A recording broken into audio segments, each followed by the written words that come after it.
آپ حضرات یہاں پر مکتب پر وزٹ کریں. بس میں حضرت کو آپ کے سامنے پیش کر رہا ہوں کہ کشتی امید کو موج ہوا پہ چھوڑ دے. کشتی امید کو موج ہوا پہ چھوڑ دے, مل ہی جائے گا کنارہ سب خدا پہ چھوڑ دے. اپنی بخشش کے لیے تو سوچنے والا ہے کون, یہ مصطفیٰ کا کام ہے یہ مصطفیٰ پہ چھوڑ دے. تشنا کامی کو شہید کربلا پہ چھوڑ دے, اور مشکلیں ساری شہ مشکل کشا پہ چھوڑ دے. ان سے کتنا مانگ سکتا ہے ارے نادان سوچ, منہ سے کچھ مت مانگ سب دستے عطا پہ چھوڑ دے. نعرہ تکبیر, نعرہ رسالت, مسلک اعلی حضرت, فیضان سادات کرام, سنی دعوت اسلامی. ہم فقیروں کے سرور مدینے میں ہیں, ہم غریبوں کے یاور مدینے میں ہے, شافع حوض کوثر مدینے میں ہے, اور ساقی حوض کوثر مدینے میں ہے. دوستو روز بڑھتا ہے لیکن کمی کچھ نہیں, دوستو اتنا ڈالر مدینے میں ہے.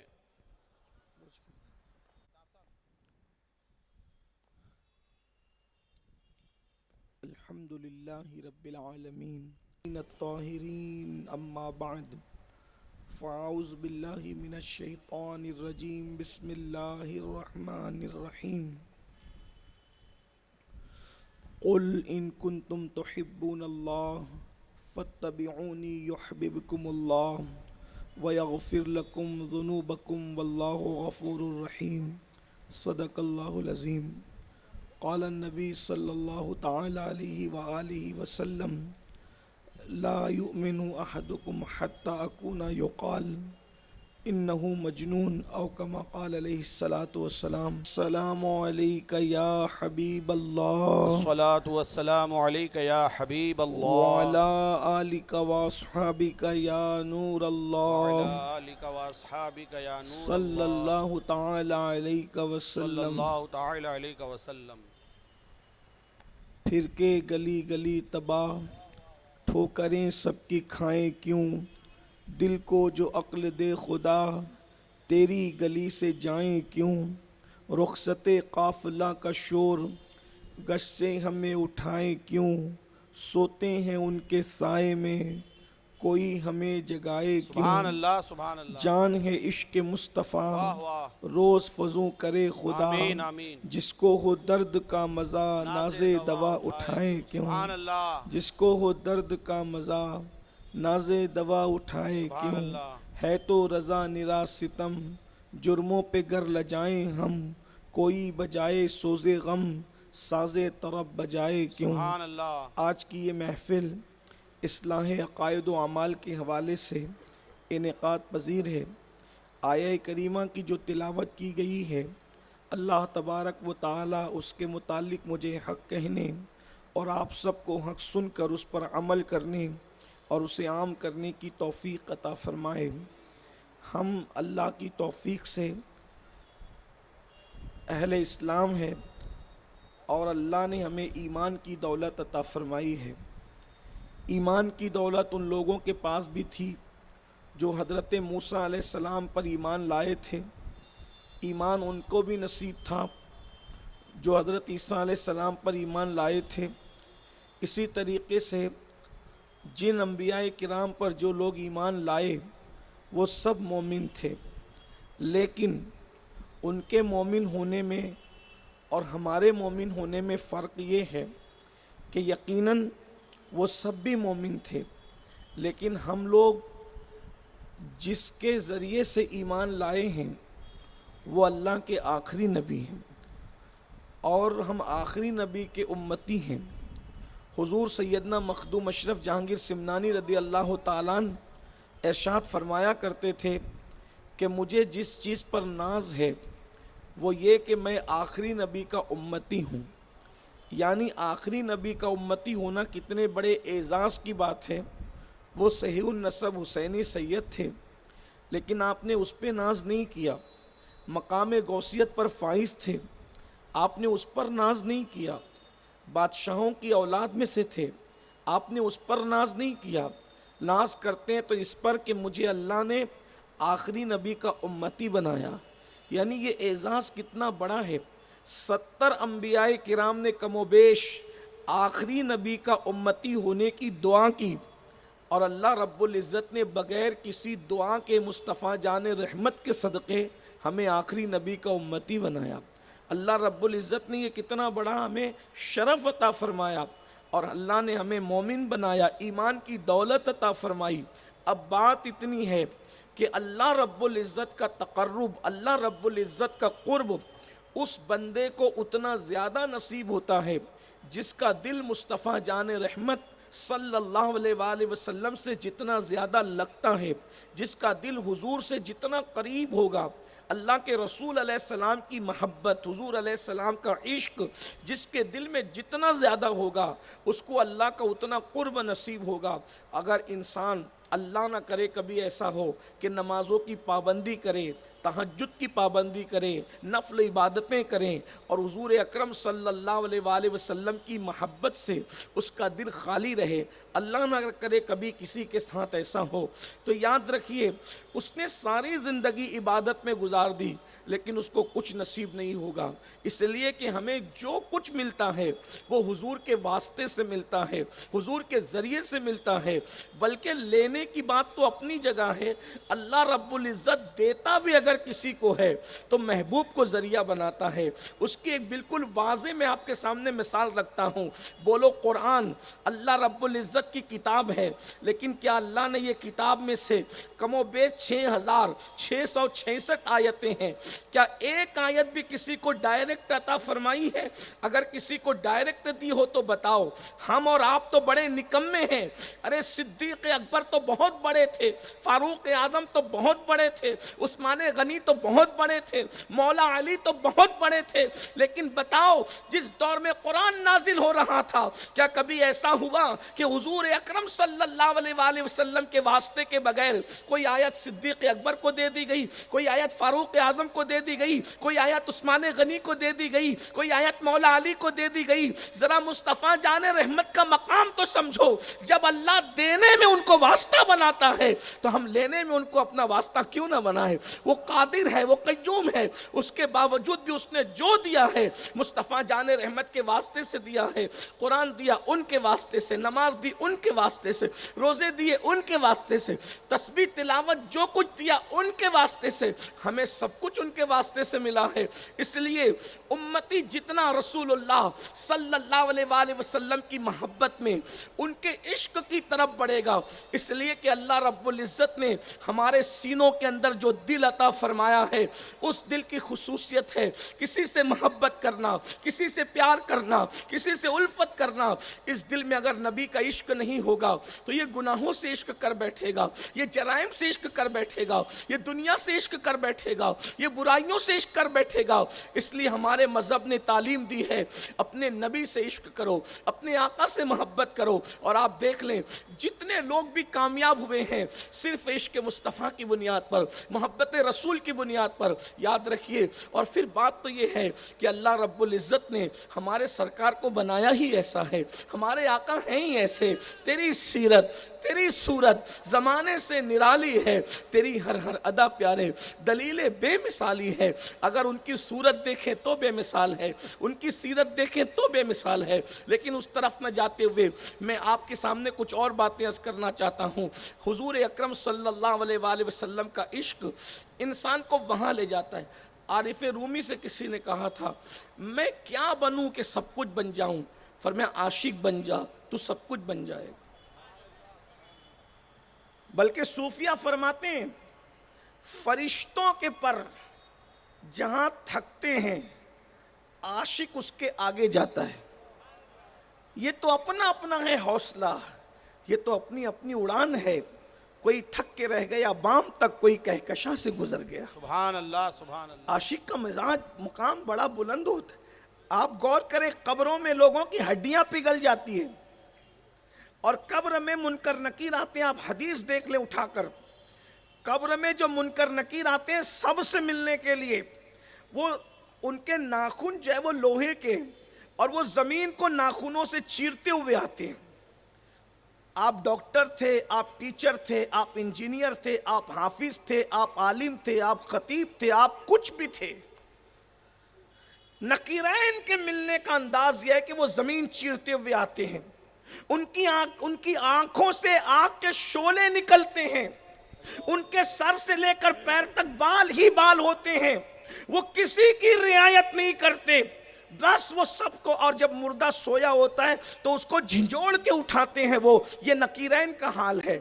کوئی ڈگری آپ کی ہو وہ آپ کے ساتھ اسی طرح ملیں گے، لیکن اگر ایک ڈگری آپ کے پاس ہے عشق مصطفیٰ کی اور رسول اللہ کی وفاداری کی ڈگری، تو ہمارے امام کہتے ہیں نکیرین کرتے ہیں تعظیم میری، فدا ہو کے تجھ پہ یہ عزت ملی ہے. ایسے ہیبت ناک فرشتے بھی قبر میں تیرا احترام کریں گے صرف اس بنیاد پر کہ تو رسول اللہ کا عاشق ہے، حضور علیہ السلام سے محبت کرتا ہے. حضور کے عشق کی بڑی بات ہے. اگر اسی پر بات ہو تو میں اپنے عنوان پر نہیں آ سکوں گا، لیکن ایک بات کہتا ہوں، عشق کہتے کس کو ہیں؟ اس لیے کہ آج عشق اور محبت کی باتیں بہت ہوتی ہے، لیکن عشق کس کو کہتے ہیں؟ تو بزرگوں نے 3 علامتیں عشق کی قرار دی ہے. نمبر 1، جو جس سے عشق کرتا ہے وہ اس کا ذکر کثرت سے کرتا ہے. پہلی نشانی عشق اور محبت کی یہ ہے کہ جس سے عشق ہوگا اس کا ذکر کثرت سے ہوگا. اب اتنا بڑا مجمع میں پوچھنا چاہتا ہوں کہ کیا ہم اپنے نبی کا ذکر کثرت سے کرتے ہیں؟ ہمیں کسی کو کچھ کہنے کی ضرورت نہیں، نہ ہاتھ اٹھانے کی ضرورت ہے، نہ ہاتھ اٹھوانے کی ضرورت ہے. کیا ہم اپنے آقا کا ذکر کثرت سے کرتے ہیں؟ تو پتہ چلے گا کہ ہم نہیں کرتے. بلکہ بڑی معذرت کے ساتھ ہم کس کا ذکر کرتے ہیں تھوڑا تجزیہ کریں، اور برا نہ لگے میرے جملے تو میں ایک جملہ کہوں، کہیں ہم منافقت تو نہیں کر رہے؟ عشق مصطفیٰ کے نام پر کہیں ہم منافقت تو نہیں کر رہے؟ اس لیے کہ محبوب جب دل میں سما جاتا ہے تو انسان محبوب کے سوا کسی کا ذکر کرنا ہی نہیں چاہتا. بلکہ عشق میں ایک منزل ایسی آتی ہے کہ آدمی دشمنی بھی کسی سے کرنا نہیں چاہتا. رابعہ بصری سے کسی نے کہا کہ رابعہ تو اللہ کا اتنا ذکر کرتی ہے، اتنی عبادت کرتی ہے، شیطان تجھے کتنا پریشان کرتا ہوگا؟ رابعہ بصری نے مسکرا کے کہا تیری زبان سے شیطان کا ذکر سنا تو شیطان یاد آیا، ورنہ میں تو یار کی محبت میں اتنی ڈوب گئی ہوں کہ میں دشمن کے لیے وقت کہاں سے لاؤں؟ مجھے فرصت ہی نہیں ہے یار کی محبت سے، دشمن کے لیے میں ٹائم نکالوں کہاں سے؟ میرے پاس وقت ہی نہیں ہے. آپ غور فرمائیں. اور ہمارا حال کیا ہے؟ دوستوں کی غیبت ہو رہی ہے، حضور کا ذکر نہیں ہو رہا ہے.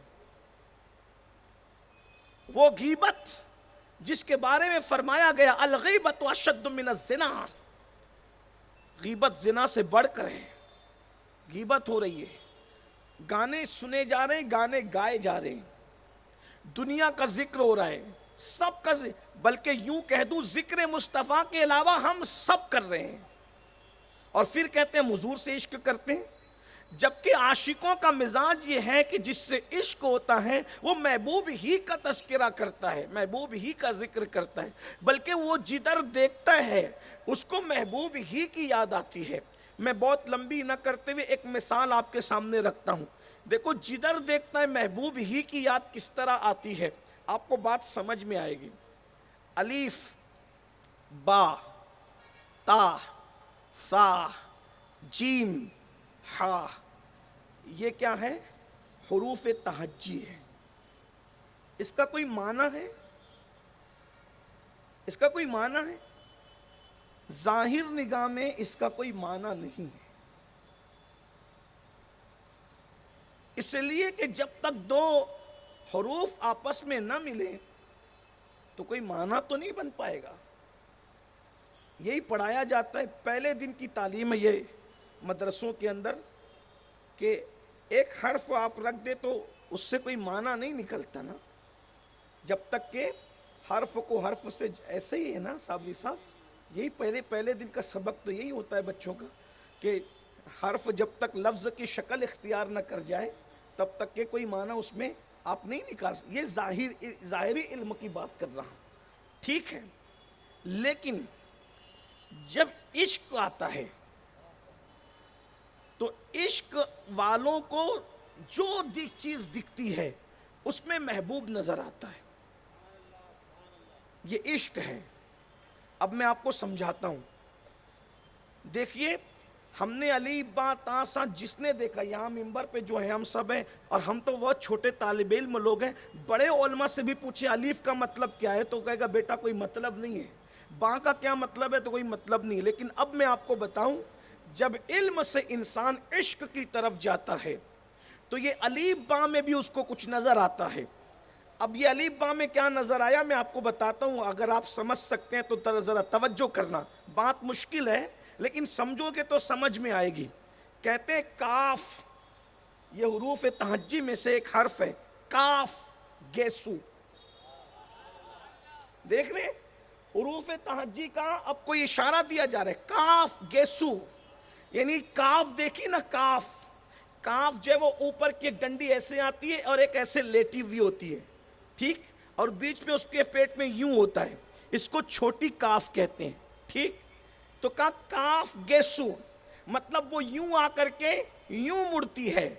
تو دیکھنے والا ایسا عاشق تھا کہ کاف دیکھ کر اس کو محبوب کی زلفیں یاد آ گئی کہ میرے محبوب مصطفیٰ جان رحمت کی زلفیں یوں آ کر کے یوں گھوم جاتی تھی، تو گویا کہ وہ بشکل کاف تھی۔ سبحان اللہ۔ ہاں دہن، یہ جو ہاں جس کو لٹکوا ہاں ہمارے ہاں کہتے ہیں اور اس کو دو چشمی ہاں بھی کہتے ہیں ہاں دہن، جب یہ ہاں لکھا ہوا دیکھا تو محبوب کا وہ دہن جس کو منہ کہتے گنچے کی طرح کھلا ہوا، وہ محبوب کا منہ اور گنچے والا جو ہے وہ دہن شریف یاد آ گیا۔ سبحان اللہ۔ کاف گیسو ہاں دہن یا ابرو، اور جب یا لکھا ہوا دیکھا تو محبوب کے ابرو یاد آ گئے۔ کاف گیسو ہاں دہن یا ابرو، آنکھیں عین سواد، سواد لکھا ہوا دیکھا تو محبوب کی آنکھ یاد آ گئی، اور عین تو عربی میں آنکھ ہی کو کہتے ہیں۔ کاف گیسو ہاں دہن یا ابرو، آنکھیں عین سواد، کاف ہاں یا عین سواد، ان کا ہے چہرہ نور کا۔ سبحان اللہ، سبحان اللہ، یہ ماشاء عشق اللہ۔ ہے، عشق کی تعلیم ہے کہ جو دیکھا محبوب یاد آیا، جو دیکھا محبوب یاد آیا۔ اسی طریقے سے آپ جو ہے وہ ایک بات اور عرض کر دوں آپ کے سامنے، ہم نے بہت چیزیں دیکھی، مثال کے طور پر ایک چکر بنا دوں آپ کے سامنے، دائرہ بنا دوں، دائرہ دیکھوں تو آپ کو دیکھا اور دیکھوں تو کیا یاد آیا؟ کچھ یاد آیا؟ دائرے میں کیا یاد آیا؟ کچھ یاد نہیں آیا۔ لیکن جب عشق ہوتا ہے تو دائرہ دیکھ کر بھی عاشق کو کچھ یاد آتا ہے۔ دائرہ کیسے بنتا ہے؟ نقطوں کو نقطے سے جوڑنے سے دائرہ بنتا ہے، نقطے ایک دوسرے سے جوڑ دو تو دائرہ بنتا ہے۔ دائرہ اسی طرح بنتا ہے، جیومیٹری کا اصول ہے، جو جیومیٹری پڑھے ہے انہیں پتا ہے کہ کس طریقے سے سرکل بنتا ہے، نقطے کو نقطے سے ملایا تو دائرہ بن گیا۔ اسی طریقے سے دائرہ جب آپ نے دیکھا تو کیا نظر آیا؟ ایک چکری نظر آئی، ایک دائرہ نظر آیا۔ لیکن عاشق جب اس کو دیکھتا ہے تو دائرہ دیکھ کر بھی اس کو محبوب یاد آتا ہے، اور وہ کیا کہتا ہے؟ کمان امکان کے جھوٹے نقطوں، تم اول آخر کے پھیر میں ہو، محیط کی چال سے تو پوچھو کدھر سے آئے کدھر گئے۔ سبحان اللہ، سبحان یعنی اللہ۔ پتا چل رہا ہے کہ عاشق کو جو چیز نظر آئی اس میں اس کو محبوب ہی نظر آیا۔ یہ عشق کی علامت ہے، اور وہ اپنے محبوب کا ذکر کرتے رہتا ہے، وہ پرواہ نہیں کرتا کوئی اس کی تعریف کرے گا، کوئی توہین کرے گا، کوئی اس کو اچھا کہے گا، کوئی اس کو برا کہے گا، اس کی ایک دھن ہوتی ہے، وہ محبوب محبوب محبوب۔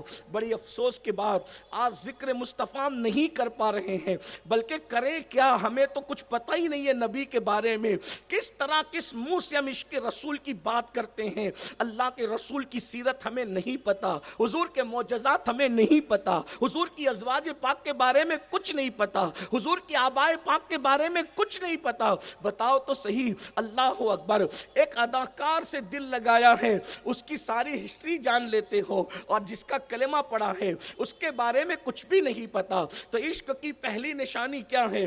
کثرت سے ذکر کرنا۔ دوسری علامت یہ ہے کہ محبوب جو کہہ دے اس پر عمل کرنا، یعنی محبوب کی اطاعت کرنا۔ اللہ اکبر، بتائیں ہم عشق مصطفیٰ کا دعویٰ کرتے ہیں لیکن ہم حضور کی بات پر کتنا عمل کرتے ہیں؟ ہماری زندگیوں کے اندر عمل کتنا ہے؟ کچھ بھی عمل نہیں ہے۔ اللہ اکبر، بلکہ حال تو یہ ہے اپنی طبیعت سے روز سو رہے ہیں، اپنی طبیعت کے مطابق اٹھ رہے ہیں، رات کے 3 بجے تک سوتے ہیں، اور اس کے بعد جو ہے رات کے 3 بجے سوتے ہیں اور دوپہر 12 بجے اٹھتے ہیں، فجر کی نماز کا خیال نہیں، ظہر کی نماز کا خیال نہیں. صاحبو یہ بھی تو بتاؤ کوئی ایسا عاشق بھی دیکھا ہے جو اپنے محبوب کی آنکھوں کو ٹھنڈک نہ پہنچائے, جو اپنے محبوب کو اذیت پہنچائے, جو اپنے محبوب کو تکلیف پہنچائے؟ بتاؤ کس مسلمان تک رسول اللہ کا یہ فرمان نہیں پہنچا؟ اللہ کے رسول علیہ السلام فرماتے ہیں جس نے جان بوجھ کر نماز چھوڑی ہے اس کا نام جہنم کے دروازے پر لکھا جاتا ہے.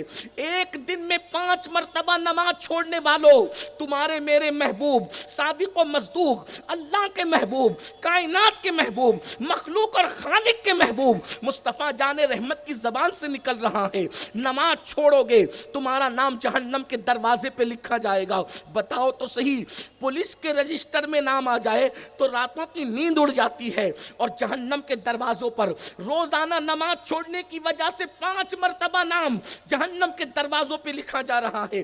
کیوں؟ ہماری نیند کیوں نہیں اڑتی؟ ہمارے کانوں پہ جو کیوں نہیں رینگتی؟ شاید معاذ اللہ یہ بات ہے کہ تمہیں اپنے نبی کی بات پہ بھروسہ نہیں, اپنے آقا کی بات پہ بھروسہ نہیں. اور اگر رسول اللہ کی بات پر بھروسہ اور یقین ہے تو کیا تم جہنم کو نہیں جانتے؟ اور جہنم کو جانتے ہو تو پھر کیا وجہ ہے کہ بے چین نہیں ہوتے, بے قرار نہیں ہوتے؟ بچے کا ہاتھ اگر گھر کی آنکھ کے چولہے میں جلنے والا ہو تو تڑپ جاتے ہو, اور پورا بچہ جہنم میں جلانے کی بات حضور فرما رہے نماز چھوڑنے والوں کے حوالے سے. یہاں تک فرمایا کہ جہنم میں سب سے زیادہ دردناک عذاب جس قوم کو ہوگا وہ بے نمازی ہوگی. پھر بھی ہم نماز سے کوسوں دور کیوں ہیں؟ عاشق کی پہچان تو یہ ہے کہ وہ محبوب کی اطاعت کرتا ہے. اور کیسے اطاعت کرتا ہے؟ ایک روایت پڑھوں آپ کے سامنے پھر آگے بڑھتے ہیں. میرے خیال سے وقت میں بھی زیادہ گنجائش نہیں ہے. میں اخیر میں ایک مثال پیش کروں گا. ایک صحابی کسی کے عشق کسے کہتے ہیں. میں جلدی اسی لیے سمیٹ رہا ہوں کہ مجھے صحابی رسول کی زندگی کا کچھ گوشہ آپ کے سامنے رکھنا ہے تاکہ ہم اس سے کچھ عبرت لے سکیں اور عشق سیکھ سکیں. عشق کہتے کسے ہیں؟ اللہ کے رسول علیہ السلام مسجد نبوی شریف میں خطاب فرما رہے تھے. دوران خطاب مسجد بھر گئی, کچھ لوگ کھڑے ہو گئے. کیسے کچھ لوگ ابھی کھڑے ہوئے؟ جگہ نہیں ہونے کی وجہ سے تو وہاں کھڑے ہوئے. حضور علیہ الصلوۃ والتسلیم اتنا پیار کرتے تھے امت سے کہ کوئی کھڑے ہو کے حضور کی بات سنے یہ بھی پسند نہ تھا. اس کے پیروں کی تکلیف خود محسوس کرتے تھے. سرکار فرماتے بیٹھ جاؤ. کسی کو دیر تک حضور کھڑا بھی نہیں رکھنا چاہتے تھے. یہ ان کی محبت تھی امت سے. بلکہ مجھے ایک بات یہاں یاد آئی, پوری تقریر اگر کچھ یاد رہے نہ رہے یہ جملہ یاد رکھنا.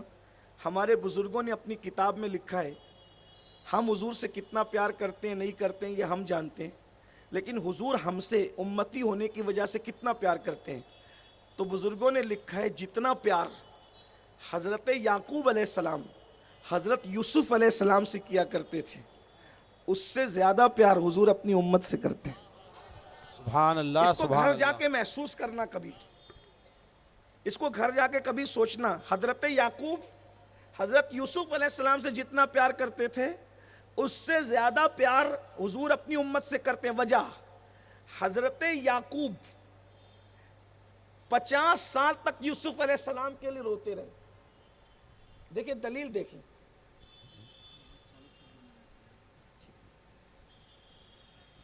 یعقوب علیہ السلام روتے رہے کتنا؟ 50 سال تک یوسف علیہ السلام کے لیے.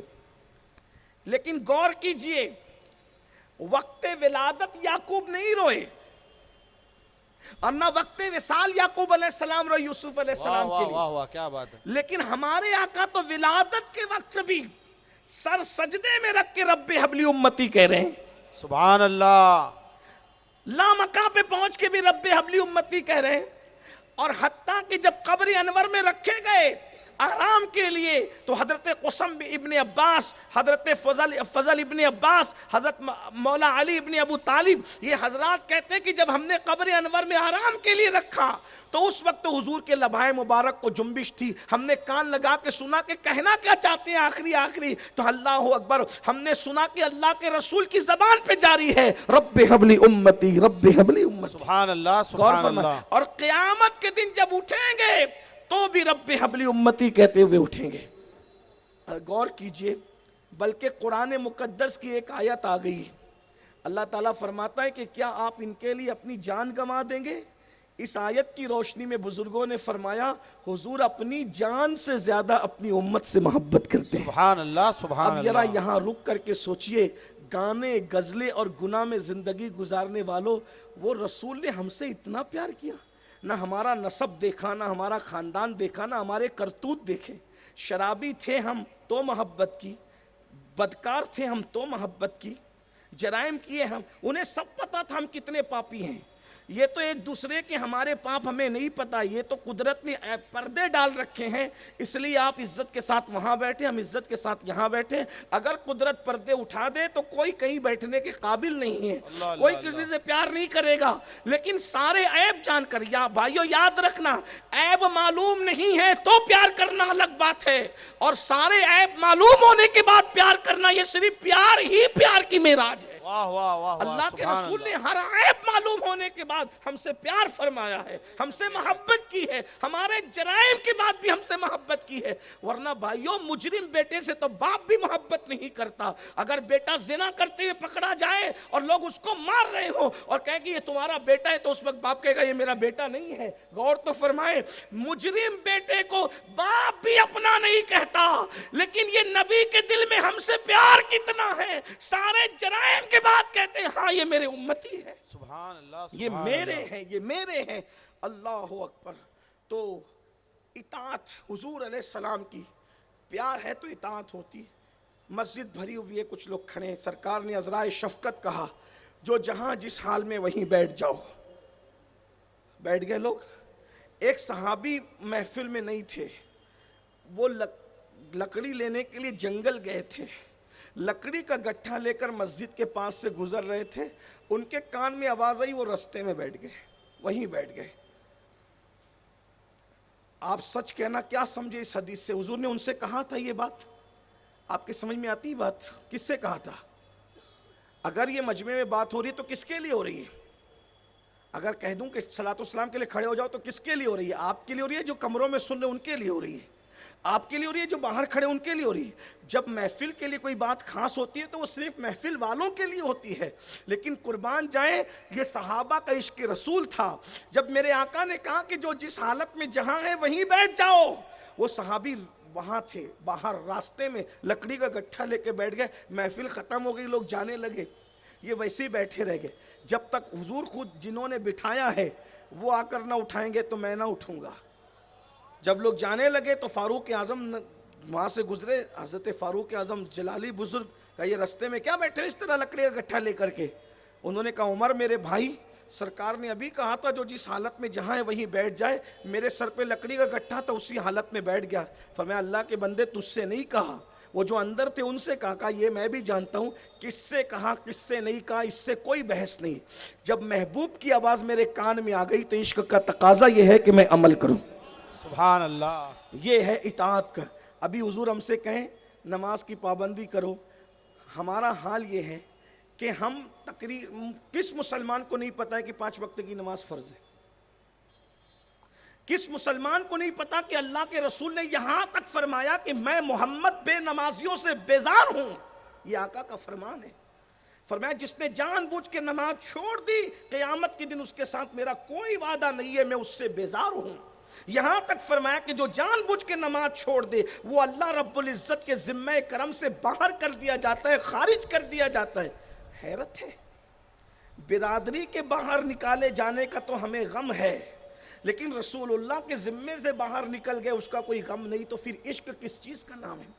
محبت کس چیز کا نام ہے؟ میرے بھائیوں بتاؤ۔ اللہ کے رسول کا فرمان سب کے کانوں تک پہنچا، جتنا سود لینے والا مجرم اتنا سود دینے والا مجرم، سود کھانا اور کعبے میں زنا کرنا برابر برابر ہے۔ یہاں تک فرمایا کہ ایک لقمہ جو سود کا کھائے گا گویا اس نے اپنی ماں کے ساتھ 36 مرتبہ زنا کیا۔ یہ رسول اللہ کا فرمان مسلمانوں کے کانوں تک نہیں پہنچا، پھر بھی سود کا دھندا مسلمان نہیں کر رہے، چھوٹے چھوٹے معاملات میں سود میں مبتلا نہیں ہے۔ ذرا غور فرمائیے کیا عشق ہے؟ عشق تو اطاعت چاہتا ہے، کثرت سے ذکر اور اطاعت۔ نمبر 3، جو چیز محبوب کو ناپسند ہے وہ چھوڑ دیتا ہے، اور جو محبوب کو پسند ہے اس کو اختیار کرتا ہے۔ یہ 3 علامتیں ہیں، اور میں سمجھتا ہوں شاید تینوں ہمارے اندر نہیں. اللہ ہمارے حال پہ رحم کریں. جب مریں گے تو موت کے بعد آنکھ کھلے گی کہ ہم کیا کر رہے تھے. آئیے اپنی گفتگو کو اینڈ کی طرف لے جاتے ہوئے سیکھ لو عشق کسے کہتے ہیں. عشق کا دعویٰ بہت کیا, عشق کی باتیں بہت کی, عشق کا نام بہت لیا, لیکن شاید ہم اور آپ عشق کی لذت سے آشنا نہ ہو سکے. اگر سیکھ سکتے ہو تو ان سے سیکھو جو اس امت کے سب سے پہلے عشاق تھے, جنہیں صحابہ کہا جاتا ہے. کیسا عشق کیا, کس طرح کا عشق کیا. آئیے جو میں صحابی رسول کی زندگی پڑھنا چاہتا ہوں. نوجوانوں کی خاص توجہ. فلمیں دیکھیں گے پھر بھی عشق رسول نہیں جاتا, شراب پئیں گے پھر بھی عشق رسول نہیں جاتا, نشہ کریں گے پھر بھی عشق رسول نہیں جاتا, بدکاریاں کریں گے پھر بھی عشق رسول نہیں جاتا. اللہ کی پناہ, آخر کون سا عشق ہے یہ جو ساری چیزیں کروا رہا ہے؟ لا الہ الا اللہ. اور حال یہ ہے معاذ اللہ کہ عشق وہ چیز کا نام ہے کہ جب عشق آتا ہے تو آدمی سب چھوڑ کے صرف محبوب کا ہو جاتا ہے, اس کو گناہ کرنے کی فرصت ہی نہیں ہے جو عاشق ہے. آئیے عشق کو تو باپ بھی چھڑا دیتا ہے, عشق کو تو ماں بھی چھڑا دیتا ہے. آپ کیا سمجھتے ہیں؟ یہ گناہ چھوڑنا کوئی مشکل نہیں ہے. عشق ہو جائے تو آدمی ماں باپ چھوڑ دیتا ہے. ایک نام آپ نے سنا ہوگا, بہت بڑا نام ہے عشق محبت کی دنیا میں, حضرت سیدنا سلمان فارسی کا نام. میں کچھ حضرت سلمان فارسی کی بارگاہ میں خراج پیش کرنے لگا ہوں. مجھے سلمان فارسی یاد آ رہے. یہ فارسیوں نسل تھے. فارس مطلب ایران, یہ ایرانی تھے. ان کا آبائی مذہب تھا آگ کی پرستش کرنا, آگ کو پوجنا, آگ کی عبادت کرنا. اور حضور علیہ السلام کے اصحاب میں سب سے لمبی عمر اگر کسی نے پائی ہے تو وہ سیدنا سلمان فارسی ہے. بعض لوگ کہتے ہیں ان کی عمر 150 سال کے اوپر ہوئی, اور بعض لوگ تو 250 اور 300 سال تک بتاتے ہیں. بہرحال جتنی بھی ہوئی, لیکن 150 سال کے اوپر عمر ہوئی اکثر لوگ یہ بیان کرتے ہیں. طویل زمانہ انہوں نے زمانہ جہالت میں, جاہلیت کے دور میں گزارا, اور حضور علیہ الصلوۃ و تسلیم کا دور بھی پایا. پردہ فرمانے کے بعد ایک طویل عرصہ آپ نے اسلام میں گزارا اور دنیا سے تشریف لے گئے. آگ کی پرستش کرتے تھے, آگ کی عبادت کرتے تھے, ماں باپ کا مذہب تھا. لیکن یہ آگ کو دیکھ کر کے مطمئن نہیں تھے, یہ بے چین رہتے تھے. باپ سے پوچھا کہ یہ اس کی ہم آگ کی عبادت کیوں کرتے ہیں؟ تو باپ نے کہا اس لیے کہ مرنے کے بعد یہ ہمیں نہ جلائے گی. بہت سے سوال کیے تو باپ کو لگا الٹے سلٹے سوال کرتا ہے. بچپنا تھا, جوانی کی شروعات ہو رہی تھی, بہت مارا, بہت پیٹا, باندھ دیا کہ یہ ابھی سے بغاوت کی بو اس میں آتی ہے. سلمان فارسی نے جب باندھ دیے گئے, مارے گئے, پیٹے گئے, تو آپ نے اپنے آپ کو کسی طرح چھڑوایا, اور چھڑوا کر کے یہ معلوم کیا ابتدائی جوانی میں کہ اس وقت تو کون لوگ ہیں جو دین جانتے ہیں. تو ان کو کچھ یہودی علماء ملے. ایک یہودی عالم کے پاس گئے, اس کی خانقاہ میں رہے, اس کی خدمت کی, بہت خدمت کی. اور وہ جو عالم تھا, واقعی وہ عالم تھا, اس نے آپ کو بہت علم سکھایا سلمان فارسی کو. اور اس کے بعد جب وہ انتقال کرنے لگا تو انتقال کے وقت اس نے یہ بیٹھ کے سرہانے رونے لگے کہ استاد اب تو آپ دنیا سے جا رہے ہیں, اب میرا کون, اب میں کیا کروں؟ تو اس نے ایک انگوٹھی دی, کہا کہ میرا ایک بھائی ہے, وہ بھائی فلاں مقام پر رہتا ہے, اس کی خانقاہ میں چلے جاؤ, وہ تمہیں مزید علم دے گا. اب جب وہاں پہنچے, اس کی خدمت میں رہے, بہت عرصہ گزارا, وہ بھی مرنے لگا. تو یہ اس کے سرانے بیٹھ کے کہ اب تم بھی جا رہے ہو, میرا کیا؟ اس نے کہا دیکھ, ہم ایک راز ہمیشہ چھپاتے رہے, راز ہم نے کبھی کسی کو بتایا نہیں, لیکن تو میرا مخلص خادم ہے, وہ راز تجھے بتا رہا ہوں, یہ راز کسی کو بتانا مت. اس نے کہا ہماری کتاب توریت میں آخری نبی کی نشانیاں موجود ہے, اور وہ آخری نبی کی جو نشانی ہے, اس کے جو دور کی نشانی ہے, وہ یہ حالات بتاتے کہ ان قریب وہ مکے میں پیدا ہوگا یا پیدا ہو چکا ہوگا اور وہ مدینے ہجرت کرے گا، تو ایک کام کر، کسی طرح مدینے پہنچ جا، اس کا پرانا نام یثرب ہے، میں یثرب نام نہیں لے لوں گا، تو مدینے پہنچ جا، وہاں وہ ہجرت کر کے آئیں گے اور وہیں آخری ان کی آرام گاہ بھی ہوگی، وہاں رہو۔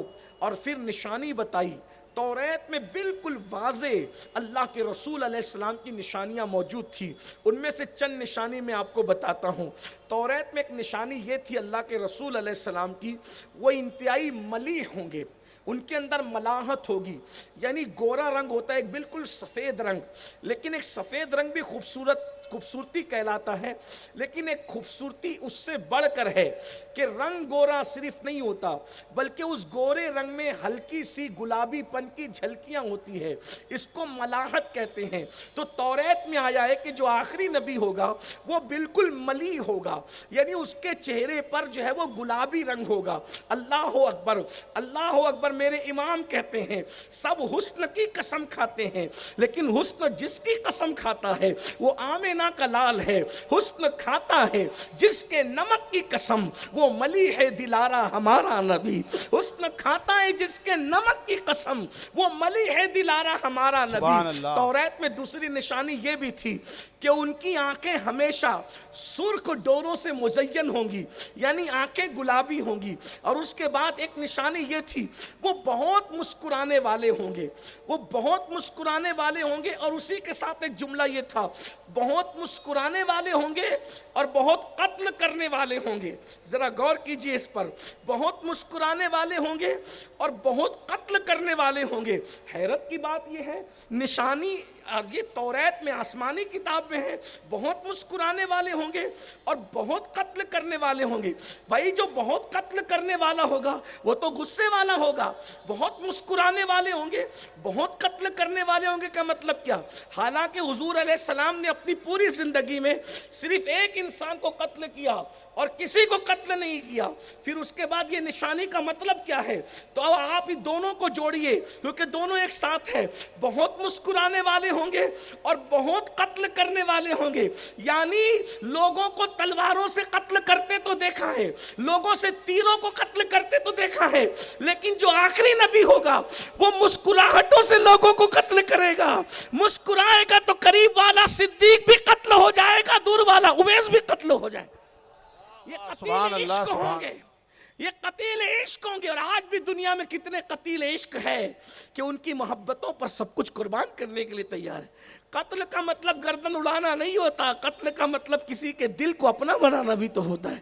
بہت مسکرانے والے ہوں گے، وہ بازار میں چلائیں گے نہیں، وہ بازار میں کبھی نہیں چلائیں گے، ان کے اخلاق بہت ہوں گے۔ اور پھر نشانی یہ، وہ تحفہ قبول کریں گے، وہ صدقہ کھانے والے نہیں ہوں گے۔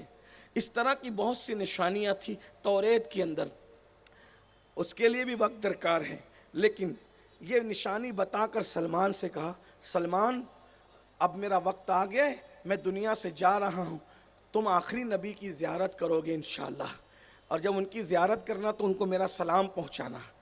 اب سلمان فارسی کچھ پاس نہیں۔ اب غور کیجئے عشق کسے کہتے ہیں اور ہم کہاں کھڑے ہیں، عشق کسے کہتے ہیں، ہم کہاں کھڑے ہیں۔ اللہ اکبر، اس کا انتقال ہو گیا، وہ شخص مر گیا۔ سلمان فارسی کو اب تمنا ہے میں کسی طرح مدینے پہنچوں، مدینے پہنچوں، مدینے پہنچوں۔ تو جو بھی آتا تھا وہاں اس علاقے میں پوچھتے تھے تم کہاں کے ہو، تو سوچتے تھے کوئی تو کہے گا کہ میں مدینے کا ہوں تو ہم اس کے ساتھ چلے جائیں گے۔ یہاں تک سیرت نگاروں نے دیکھو، سیرت میں جو تاریخی واقعات ہوتے ہیں وہ مختلف ہوتے ہیں، اور آدمی اپنی ذوق کے مطابق جو لینا چاہے لے سکتا ہے، بس یہ کہ حقائق سے چشم پوشی نہ کی جائے، بس یعنی صحیح بات لی جائے۔ تو حضرت سلمان فارسی انتظار میں کہ کوئی آ کے کہے کہ میں یثرب کا رہنے والا ہوں، میں مدینے کا، تو میں اس کے ساتھ چلا جاؤں گا۔ بالآخر یہ ہوا کہ کسی نے کہا کہ ہم رہنے والے یثرب کے ہیں، تو سلمان فارسی نے کہا مجھے لے چلو گے، مجھے لے چلو گے۔ ان ظالموں نے کیا کیا، لے تو گئے، اکیلا آدمی دیکھ کر رستے میں ان کو اپنا غلام بنا لیا، اس لیے کہ ابھی تک ایمان کی روشنی وہاں نہیں پھیلی تھی۔ سلمان فارسی کو غلام بنا لیا۔ اب عشق دیکھیں، حیرت ہوتی ہے، حضور کے صحابہ کے عشق پہ حیرت ہے کہ کیا وہ لوگ تھے۔ ہم کچھ نہیں کر پا رہے ہیں، صرف باتیں کرتے ہیں، بلکہ بات بھی کوئی کرے تو الگ بات ہے، اب ہم باتیں بھی نہیں کرتے، ہم تو باتیں کس کس کی کرتے ہیں، باتیں بھی نہیں کر پاتے۔ سلمان فارسی کو جب انہوں نے غلام بنایا کہ آج سے تو ہمارا غلام ہے، ہم تجھے بیچیں گے، خوبصورت ہے تو، حسین ہے تو۔ عام طور پر فارسی نسل لوگ خوبصورت ہوتے ہیں، ابھی بھی آپ دیکھیں تو خوبصورتی ان کے یہاں ابھی بھی باقی ہے، تو کہاں خوبصورت ہے تو، حسین ہے تو، اور بالکل مضبوط عمر کا ہے، مضبوط جسم کا ہے، ہم تجھے بیچیں گے تو بڑی رقم آئے گی۔ پتہ ہے سلمان فارسی نے کیا کہا؟ یہ نہیں کہا تم مجھے کیسے غلام بنا سکتے ہو، تم مجھے کیسے بیچ سکتے ہو۔ عشق۔ سلمان فارسی کہتے ہیں کوئی بات نہیں، غلام بنا لیا یہ تمہارا مسئلہ ہے، رب تم سے پوچھے گا، تمہارے معاملات ہے، مجھے اس پر کوئی احتجاج نہیں کرنا کہ تم نے مجھے غلام کیوں بنایا، بس میری ایک عرضی ہے، بس قبول کر لو۔ غلام بنایا، شوق سے بناؤ، مہنگا بیچنا ہے، سستا بیچنا ہے، شوق سے بیچو، بس میری گزارش اتنی ہے، مجھے کہیں اور مت بیچنا، مجھے مدینے کے بازار میں لے جا کر کے بیچ دینا، تاکہ اگر میں غلام بھی رہوں تو کسی مدینے والے شخص کا رہوں، کیونکہ میں جس کے انتظار میں تھا کسی طرح میری اس کی ملاقات ہو جائے۔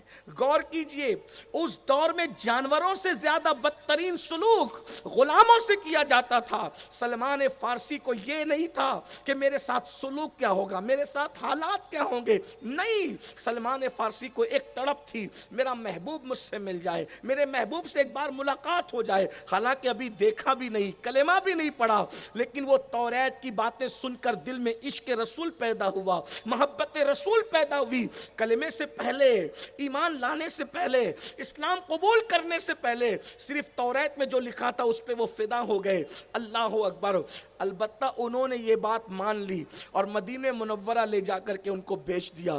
وہ سلمان جو بادشاہوں کے گھرانے سے، امیروں کے گھرانے سے تعلق رکھتے تھے، آج اس سلمان کو جو ہے غلام بنا لیا گیا ہے، اور غلام بنانے کے بعد مالک نے ان کو، جو ان کا مالک تھا، گھر لے جا کر کے کھیت کے کام پہ لگا دیا، جاؤ کھیت میں کام کرو۔ سلمان فارسی روزانہ کھیتوں میں کام کرتے تھے، آپ کا کام تھا کھیتوں میں کام کرنا، بڑے محنتی تھے۔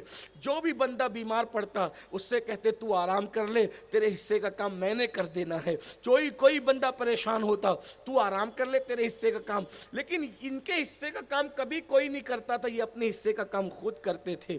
ایک دن شور ہوا کیا؟ طلع البدر علینا من ثنیات الوداع وجب شکر علینا ما دعا للہ دائی۔ اللہ اکبر، شور ہو رہا ہے، وہ آ گئے ہیں جس کا مدینہ منورہ کی در و دیواروں کو انتظار تھا، وہ تشریف لے آئے ہیں جس کے سب منتظر تھے۔ کہتے ہیں غربت پاؤں کی زنجیر ہوتی ہے، مجبوری غربت سے بڑی کیا ہو سکتی ہے۔ اجمل جیسے شخص نے کہا تھا کہ اللہ اکبر، مفلسی کی بیڑیاں پڑی ہوئی ہے پاؤں میں، اجمل ایسا شاعر اور دیہاتیوں کے گاؤں میں، کاش میں بھی دیکھ لوں مدینے کا دیار، کاش ایک بار۔ غربت بہت مجبور کرتی ہے انسان کو، غربت کی بیڑیاں بڑی مجبور کرتی ہیں انسان کو۔ سب جانے والے چلے گئے اور مرحبا کی صدائیں آ رہی تھی، ہجرت رسول میں سب خوش تھے، کوئی کہتا تھا میرے گھر آئیں، لیکن سلمان جن کی خاطر اتنا مصیبت اٹھائی تھی، جس کی خاطر اتنی تکلیف اٹھائی تھی، جس کی خاطر کسی کا غلام بنے تھے، جس کی خاطر کسی کے ہاتھوں بکے تھے، کہ جس کی خاطر آرام سے خانقاہوں میں رہنے والا سلمان، اللہ اکبر، کھیتوں میں کام کرنے والا بن گیا تھا، آج اس سلمان کی آنکھ میں آنسو تھے۔ سب جا رہے ان کی زیارت کے لیے، لیکن ہمیں اجازت نہیں ہے، ہمیں تو کھیتوں میں کام کرنا ہے۔ اللہ اکبر، یہ کھیتوں میں کام بھی صرف سلمان انہی کے لیے کر رہے تھے۔ ایک جھلک نظر آئے۔ میرے بھائیوں بتاؤ، آج تو ہمیں کون روکتا ہے حضور سے؟ بلکہ جو حضور کے قریب جانا چاہے اس کے لیے کروڑوں راستے کھلے ہیں، مگر ہم حضور کا راستہ چھوڑ کر کے دوسرے راستے کو اختیار کیے ہوئے ہیں۔ بالآخر بس پتہ چل گیا حضور آ گئے۔ ایک دن سلمان نے اپنے دوستوں سے کہا، سلمان فارسی کہتے ہیں دیکھو تمہارے معاملات میں سنبھالتا ہوں، تمہارا وقت ہوتا ہے تو میں ساتھ دیتا ہوں، آج میں یہ چاہتا ہوں کہ میری طبیعت کچھ ٹھیک نہیں ہے، یہ اشارہ تھا کہ میرے دل کی حالت اب زیر و زبر ہے، میں اپنے آپ پہ کنٹرول نہیں کر پا رہا ہوں، میری طبیعت کچھ ٹھیک نہیں ہے، مجھے آج کام نہیں کرنا، میرے حصے کا کام کوئی کرو، میں آتا ہوں۔ اور اس کے بعد اچھی اچھی تازہ کھجوریں لے کر گئے، اور 3 نشانیاں دیکھنی تھی۔ ایک بہت خوبصورت اور ملی ہے، صدقہ نہیں کھاتے، تحفہ قبول کرتے ہیں۔ جیسے گئے دور سے حضور کو دیکھا، حضور تھے بڑے خوبصورت۔ میں نے کئی مقام پر حسن حضور بیان کیا ہے، یہاں وقت میں گنجائش نہیں ہے، وقت ختم ہو گیا ہے، ورنہ میں بیان کرتا، لیکن اتنا اشارہ دے دوں، جو جانتے ہیں وہ جانتے ہیں، جو نہیں جانتے ان کو پتہ ہونا چاہیے۔ جب میرے آقا نیند سے اٹھتے تھے تو ایسا لگتا تھا جیسے کسی نے ان کی آنکھوں میں سرما لگا دیا ہے، ان کے سر میں کسی نے تیل ڈال دیا ہے۔ حضور علیہ السلام کا لباس کبھی میلا نہیں ہوا مٹی سے، حضور علیہ الصلوۃ و تسلیم کے جسم سے ہمیشہ تازہ مشک کی خوشبو آتی تھی۔ جو مسافہ کرتا تھا صبح شام تک اس کا ہاتھ خوشبو سے معطر رہتا تھا۔ اللہ اکبر، بس تھے ایسے جو دیکھے دیکھتا رہ جائے، جو دیکھے دیکھتا رہ جائے۔ لَقَ بَدْرٌ فِي الْوَجْهِ الْأَجْمَلِ خط حال ما زلف ابر اجل، تورے چندن چندر پرو کنڈل رحمت کی بھرن برسا جانا۔ وہ کمال حسن حضور ہے کہ گمان نقص جہاں نہیں، یہی پھول خار سے دور ہے، یہی شمع ہے کہ دھواں نہیں۔ سرتاب قدم ہے تن سلطان زمن پھول، لب پھول دہن پھول زکن پھول بدن پھول، تنکا بھی ہمارے تو ہلائیں نہیں ہلتا، تم چاہو تو ہو جائے ابھی کوئی مہن پھول۔ دندان و لب و زلف رخ شاہ کے فدائی ہے، در عدن لال یمن مشک ختن پھول۔ دل اپنا بھی شیدائی ہے اس ناخن پاکا، اتنا بھی مہے نو پہ نائے چرخ کہن پھول۔ اور مل جائے اگر، اللہ اکبر، واللہ جو مل جائے میرے گل کا پسینہ، مانگے نہ کبھی عطر نہ پھر چائے دلہن پھول۔ کیا بات رضا اس چمنستان کرم کی، زہرا ہے کلی جس میں حسین اور حسن پھول۔ اللہ اکبر، پورا وجود جو ہے ملاحتوں کا کے لیے رشک کا ذریعہ تھا۔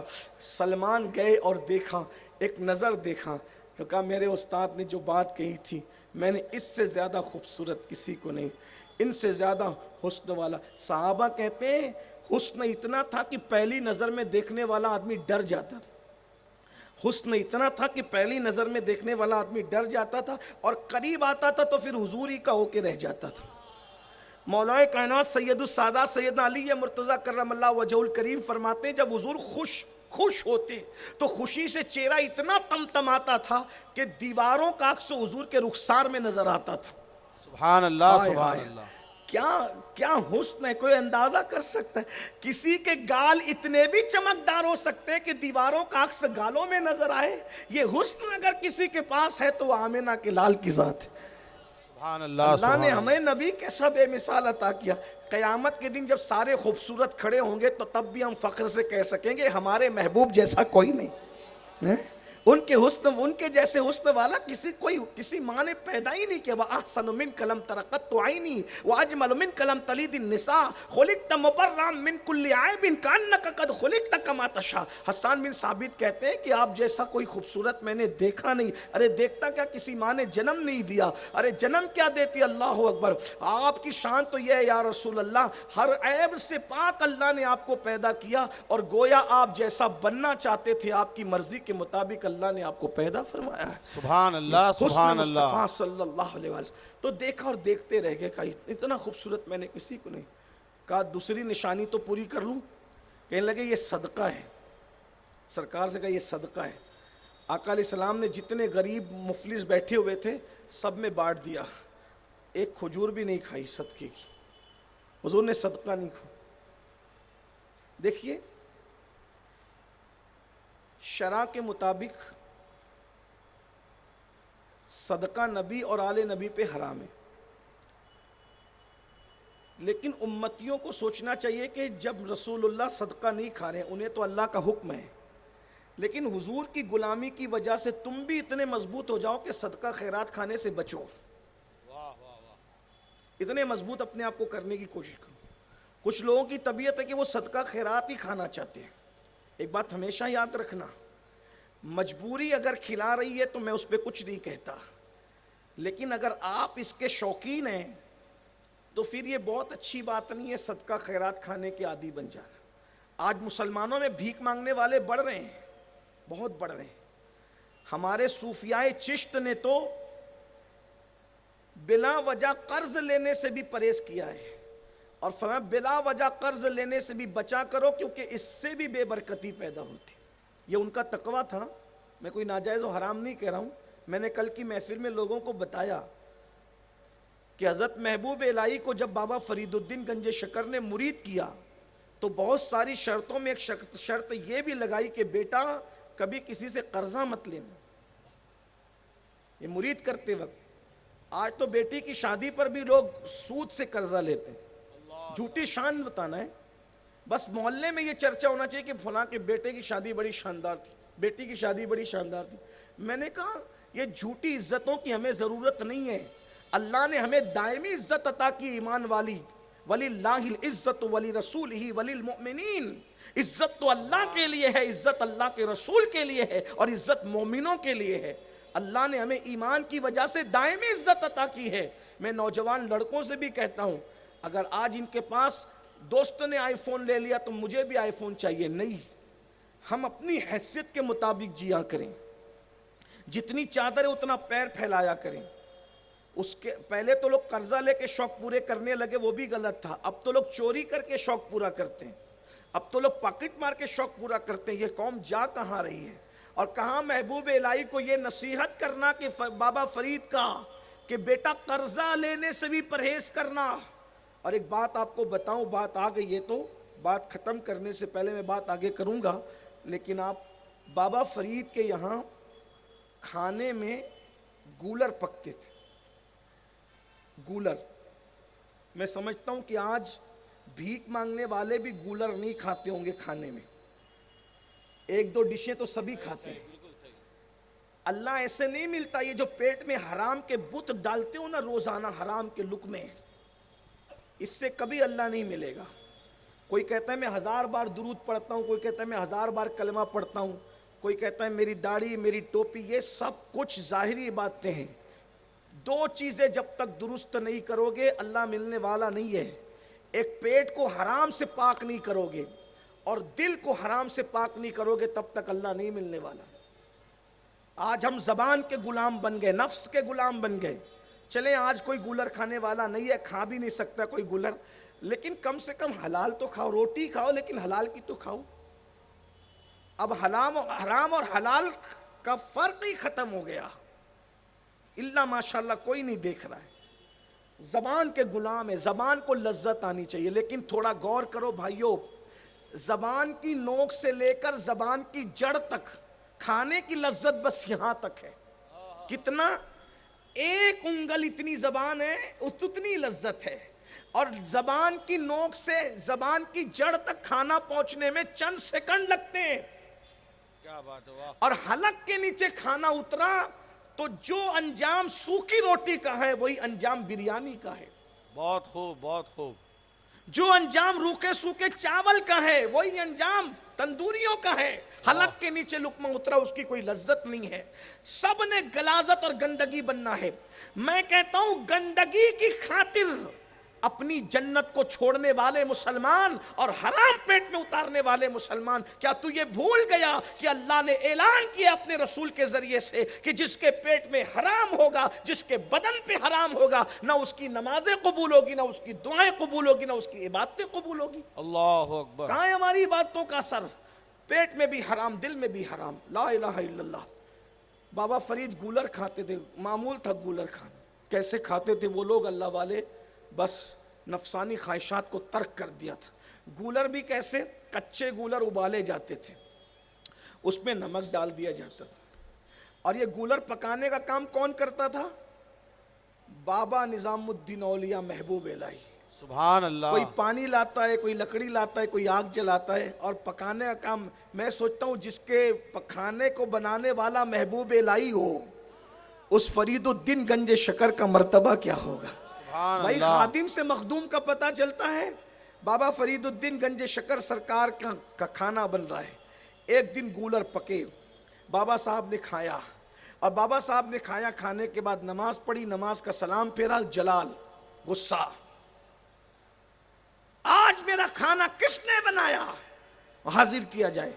سرکار محبوب الہی حضور آپ کے غلام محمد احمد نے بنایا. آپ کا نام محمد تھا, والد کا نام احمد تھا, بدایوں میں پیدا ہوئے تھے, پورا نام محمد احمد بدایوں نہیں کہلاتا تھا. اس وقت تو محبوب الہی اور نظام الدین اولیاء نہیں کہلاتے تھے. بس حضور آپ کے غلام محمد احمد نے بنایا. کیا غلطی کی تم نے؟ سرکار کوئی غلطی نہیں کی, جیسے روز بنتے تھے ویسے ہی بنایا. پانی کس نے لایا؟ اس کو حاضر کرو, پانی لانے والا. لکڑی کس نے لایا؟ اس کو حاضر کرو, لکڑی. سب آئے, جو جیسا تھا ویسے ہی. سرکار کوئی غلطی نہیں ہوئی. نظام الدین محمد احمد تم بتاؤ تم نے کیا غلطی کی؟ اگر تم نے یہ بات نہیں بتائی تو تمہیں معزول کیا جائے گا, آج سے تمہیں کھانا بنانے کی اجازت نہیں. اللہ اکبر. سرکار محبوب الہی نے کہا سرکار معاف کرنا, ایک غلطی ہو گئی. کہا کیا؟ کہا کہ خانقاہ میں نمک ختم ہو گیا تھا. میں نے سوچا پہلے ہی آپ تو گولر کھاتے ہیں تو بغیر نمک کے گولر ابال کر کیسے دوں. آپ کی محبت میں سرکار میں نے پڑوسی سے نمک ادھار مانگا, اور ادھار مانگ کر کے میں نے اس گولر میں ڈال دیا. فرمایا بس یہی وجہ ہے کہ آج مجھے نماز میں لذت نہیں آئی. اللہ تیرے قرضے مانگے ہوئے نمک کی نحوست تھی کہ آج میری نماز میں مجھے لذت نہیں آئی. اور پھر فرمایا محمد احمد میرے بیٹے آئندہ یاد رکھنا, اگر خانقاہ میں نمک نہ ہو بغیر نمک کے گولر کھلا دینا, مگر کبھی کسی سے قرضہ مت مانگنا. واہ واہ یہ واہ ان واہ, لوگوں کا سبحان تقویٰ اللہ. تھا جو قرضہ مانگنے سے اتنا بچتے ہو, وہ بھیک مانگنے سے کتنا بچتے ہوں. کیا بات ہے, واہ واہ. اور جو بھیک مانگنے سے اتنا بچتے ہوں گے وہ چوریاں کرنے سے کتنا بچتے ہوں. یہ بات یاد رکھنا, قرض مانگنے کی عادت بھیک مانگنے تک لے جائے گی, اور بھیک مانگنے کی عادت چوری کرنے تک لے جائے گی. بہت خوب, بہت خوب, واہ واہ واہ واہ. اس امت کو ضرورت ہے ان چیزوں کے سمجھنے کی. اب یہاں پر ممکن ہے کوئی بات یہ لا کر کہے گا کہ قرض تو حضور نے بھی طلب کیا. میں نے کہا دعویٰ چیلنج کر کے کہتا ہوں, اپنے لیے طلب کیا ہو تو بتا دو. بہت خوب, بہت خوب, ماشاءاللہ. ہم تو ایک چھوٹے سے طالب علم, اپنے لیے طلب کیا ہو تو بتا دو. حضور علیہ السلام نے جب بھی قرض طلب کیا ہے, کوئی سائل آیا ہے مانگنے کے لیے اور بظاہر کچھ نہ رہا, تو سرکار نے فرمایا کہ جاؤ بھائی قرض لے کر کے اس کو دے دو تاکہ دروازے سے خالی نہ جائے. سبحان اللہ. یہ ہے نا, نہیں سنتا ہی نہیں مانگنے والا تیرا. بہرحال بات دور نکل گئی, میں بات ختم کر کے عرض کر رہا ہوں کہ جب کہا کہ یہ صدقہ ہے, سلمان فارسی نے کہا یہ صدقہ ہے, سرکار نے مفلسوں میں تقسیم کر دیا. سلمان فارسی خوشی خوشی واپس ہو گئے. جب واپس ہوئے تو پھر تازہ کھجوریں لی کچھ دنوں کے بعد, اور پھر پہنچے اور عرض کرنے لگے تحفہ لے کر کے آئے ہیں. ابھی تک سلمان کا نام نہیں پتا تھا کسی کو. جب کہا تحفہ لے کر آئے ہیں, مسکرا کے کہتے سلمان آئے اور خوب آئے, آئے اور خوب آئے. اور پھر کہا بھئی سلمان تحفہ لے کر کے آئے, کھایا. سلمان نے کہا کلمہ پڑھا کر اسلام میں داخل کریں. سبحان اللہ. جب لوگ حضرت سلمان سے کہتے تھے سلمان تمہاری برادری اور خاندان کیا ہے, وہ کہتے تھے میں محمدی ہوں, میں محمدی ہوں اور میرا خاندان اسلام ہے. بس اسی لیے سب صحابہ کو الگ الگ القاب سے جانا جاتا ہے, ان کو سلمان محمدی کہا جاتا ہے. اور حضور نے ان کو اتنا بڑے اعزاز سے نوازا, آقا نے فرمایا سلمان میری اہل بیت سے ہے. حضور کے صحابہ میں سب سے بڑا زاہد صحابی اگر کوئی ہے تو وہ سلمان فارسی ہے.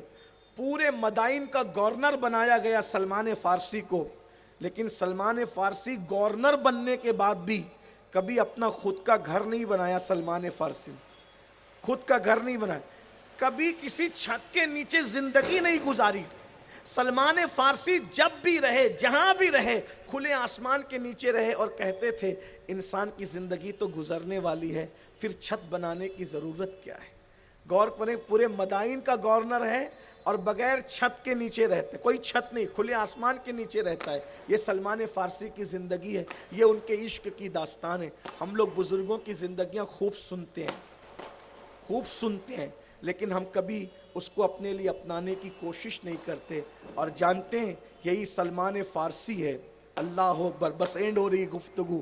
وصال ہوا, دفن کر دیے گئے دریائے دجلہ کے بازو میں, لیکن تقریباً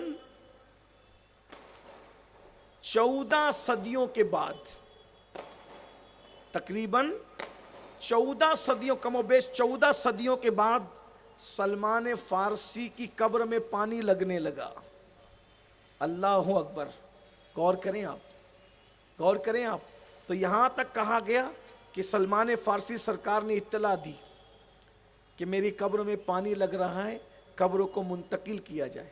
اور جب قبر کھولی گئی تو آپ کی آنکھوں سے لے کر آسمان تک نور کی ایک روشنی تھی. سبحان اللہ. بعض لوگ اس واقعے کو حضرت حذیفہ اور حضرت عبداللہ ابن جابر کی طرف بھی بیان کرتے ہیں, لیکن جو دو صحابہ تھے اس میں ایک حضرت سلمان فارسی اور ایک حضرت حذیفہ تھے, اور کچھ لوگ کہتے ہیں کہ جو دو صحابہ تھے اس میں ایک حضرت حذیفہ اور ایک حضرت عبداللہ ابن جابر تھے. بہرحال حضور اکرم صلی اللہ علیہ وسلم کے ان عاشقوں کی شان لوگوں نے یہ دیکھی کہ 14 صدیاں بیت چکی تھی لیکن ان کے کفن بھی میلے نہیں ہوئے تھے, اور ان کے جسم کو ہاتھ لگایا گیا تو ہاتھ لگانے کے بعد جو ہے جب ہاتھ ہٹایا گیا تو جیسے زندوں کا خون ہٹ کر کے پھر دوبارہ اپنی جگہ پر واپس آتا ہے. لوگوں نے یہ منظر 14ویں صدی میں اپنی آنکھوں سے دیکھا, اور دنیا کو پتہ چل گیا کہ زمین میلی نہیں ہوتی, زمن میلا نہیں ہوتا, محمد کے غلاموں کا کفن میلا نہیں ہوتا. آئیے دل کے کانوں سے اس بات کو سننے والوں سچے دل سے اللہ کے رسول سے عشق کیجئے, حضور سے محبت کیجئے, حضور سے پیار کیجئے, آقائے کریم صلی اللہ علیہ وآلہ وسلم سے اپنے دل کے رشتے کو مضبوط کیجئے, اٹھتے بیٹھتے ان کا ذکر کیجئے. ذکر کرنے کا بہترین ذریعہ درود شریف ہے, اپنے اوپر لازم کر لیجئے کہ کم سے کم 500 مرتبہ سب سے مختصر درود شریف ہے صلی اللہ علیہ وآلہ وسلم, سب سے مختصر درود شریف ہے, اس کو پڑھیے. 500 بار پڑھو گے کتنا وقت لگے گا؟ صرف 10 منٹ کا ٹائم. صلی اللہ علیہ وآلہ وسلم ایک تسبیح پڑھو 2 منٹ لگتے ہیں, 500 بار پڑھو گے 10 منٹ, 1000 بار پڑھو گے 20 منٹ. جس نبی نے پوری زندگی ہمیں یاد کیا کہ ہم 20 منٹ ان کے ذکر کے لیے نہیں نکال سکتے, اس کی برکت کیا ہوگی؟ جو کثرت سے درود شریف پڑھتا ہے مرنے کے بعد اس کے جسم کو قبر کی مٹی نہیں کھا سکتی. سبحان اللہ. انشاءاللہ اس کا جسم قبر میں صحیح سلامت رہے گا. اور جو کثرت سے آقا پہ درود پڑھتا ہے مرنے سے پہلے سرکار کا دیدار کرے گا, سبحان اللہ. اور اپنا ٹھکانہ جنت میں بھی دیکھے گا مرنے سے پہلے انشاءاللہ. اس لیے درود شریف کی کثرت کیجیے, آقا کا ذکر کیجیے, اور سیرت النبی کا ایک مرتبہ مطالعہ کیجیے. پوری حضور علیہ السلام کی پوری سیرت, سب سے مختصر سیرت جو ہے وہ علامہ عبد المصطفیٰ اعظمی صاحب نے لکھی ہے, اس کو پڑھ لیجیے ایک مرتبہ. علامہ عبد المصطفیٰ اعظمی ازہری صاحب نے لکھی ہے, اس کو ایک بار پڑھ لیجئے. کم سے کم حضور علیہ السلام کی سیرت کی کچھ باتیں تو ہمیں پتہ چل جائے گی, اور حضور کی سیرت جتنا پڑھو گے انشاءاللہ تبارک و تعالی اتنا میرے آقا سے قریب ہوتے چلے جاؤ گے. آقا کی سیرت پڑھیے. اور تیسری چیز, اللہ کے رسول علیہ السلام کی جتنی باتیں ہمیں پتہ ہے کوشش کیجئے اس پہ عمل کرنے کی. جتنا زیادہ عمل کرو گے اتنا زیادہ حضور کا قرب نصیب ہوگا. سنی دعوت اسلامی اسی مقصد کے تحت آپ کے درمیان ہے. اس تحریک کا مقصد کچھ اور نہیں ہے, صرف ایک ہی مقصد ہے کہ غلامان رسول کسی طرح حضور کے قریب ہو جائیں. اس لیے کہ آقا کریم صلی اللہ علیہ وآلہ وسلم کا قرب ہمارے لیے سب سے بڑی نعمت ہے. حج ہو, عمرہ ہو, زکوٰۃ ہو, صدقات ہو, سب پر کوئی چیز اگر فوقیت رکھتی ہے تو وہ قرب رسول ہے. قرب رسول سے بڑی کوئی نعمت نہیں ہے, ساری نعمتیں قرب رسول کے بعد ہے. بمصطفیٰ برساں خیش را کے دی ہم اوست, اگر بو نہ رسیدی تمام بو لہبیست. کہ پورا دین محمد الرسول اللہ کا نام ہے. جو ان کے قریب ہو گیا وہ دین کے قریب ہو گیا, جو ان سے دور ہو گیا پھر ابو لہب میں اور اس میں فرق کیا ہے. تو اس لیے آقا علیہ السلام کے قرب کے لیے کوشش کرو, اور جب تک گناہوں میں ڈوبے رہو گے اللہ کے رسول علیہ السلام کا قرب شاید نصیب نہ ہو سکے.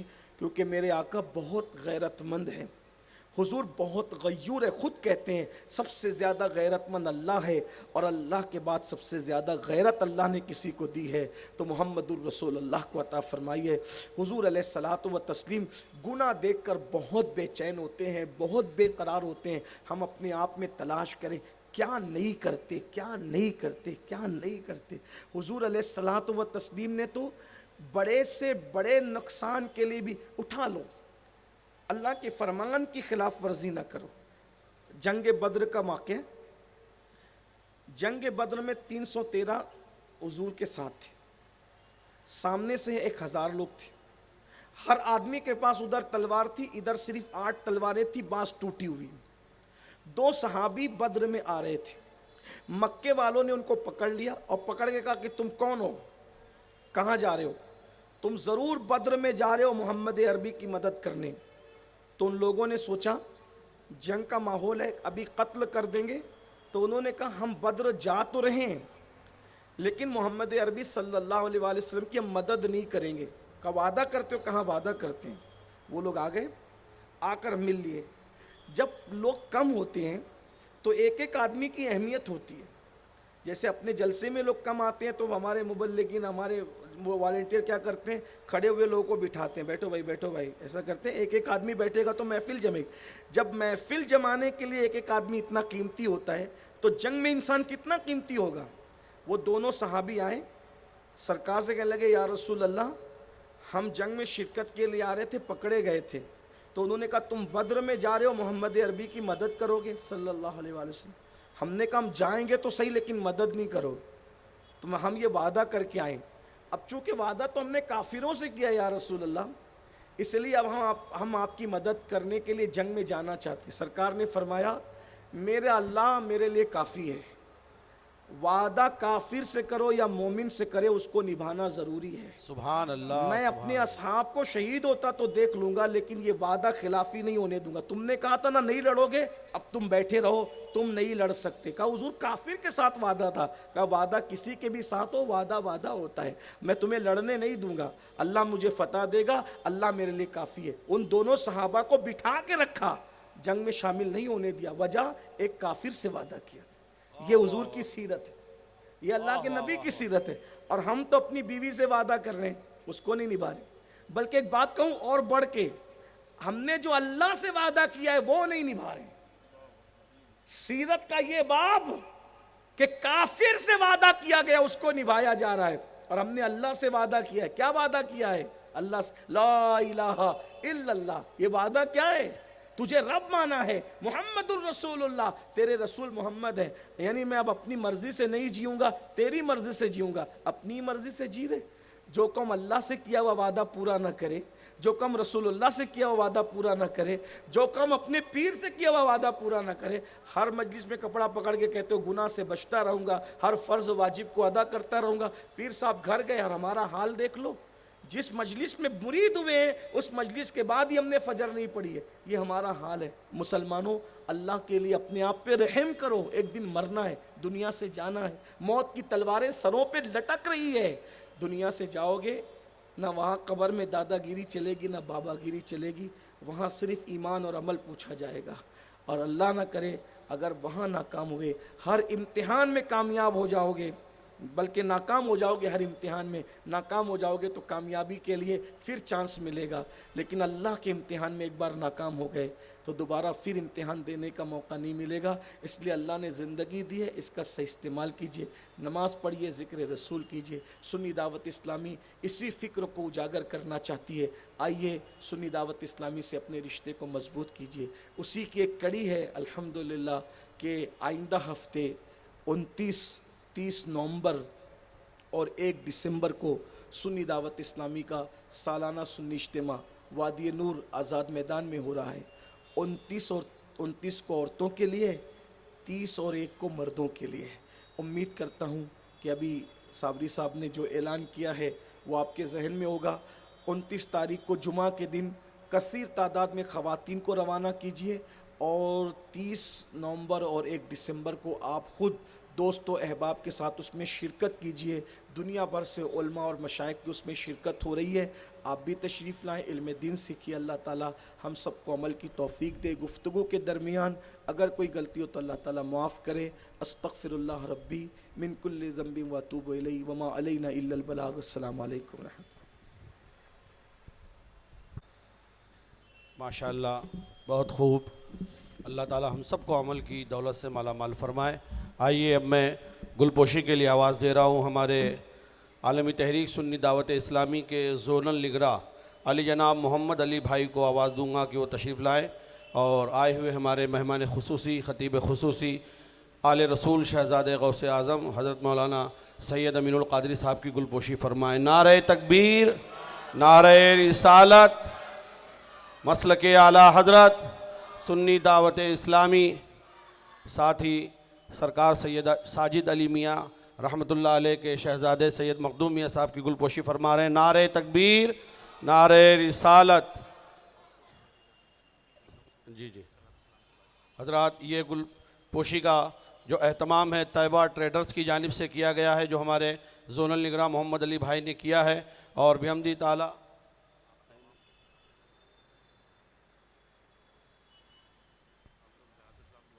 میری گزارش ہے کہ جتنے ہمارے جینٹس حضرات ہیں جو جانے کے لیے جلدی کر رہے ہیں وہ رک جائیں، صلاۃ و سلام ہوگا اور پھر انشاءاللہ دعائیہ کلمات ہوں گے۔ ایک آل رسول کی زبان فیض ترجمان سے ان دعاؤں کا آپ بھرپور فائدہ اٹھائیں، اور جتنی ہماری خواتین پیچھے موجود ہیں ان سے میری گزارش ہے کہ پہلے خواتین کو آپ حضرات جانے دیں، جینٹس حضرات رک جائیں، دعا میں شریک ہوں۔ لہذا آپ میرے پیارے آقا صلی اللہ تعالیٰ علیہ وسلم کے دیوانوں، الحمدللہ رب العالمین، ہم امبولی پولیس اسٹیشن کے بھی شکر گزار ہے کہ انہوں نے ہمارا تعاون کیا، اور یہاں کے ڈپارٹمنٹس کے تمام سینئر حضرات نے تعاون کیا، اور اس پروگرام کو کامیاب بنانے میں ہماری بہت مدد کی، اور آپ تمام کے بھی ہم شکر گزار ہے کہ آپ نے وقت نکال کر تشریف لائے۔ اب آئیے ہمارا یہ پروگرام اختتام پر ہے، صلاۃ و سلام کے لیے کھڑے ہو جائیں۔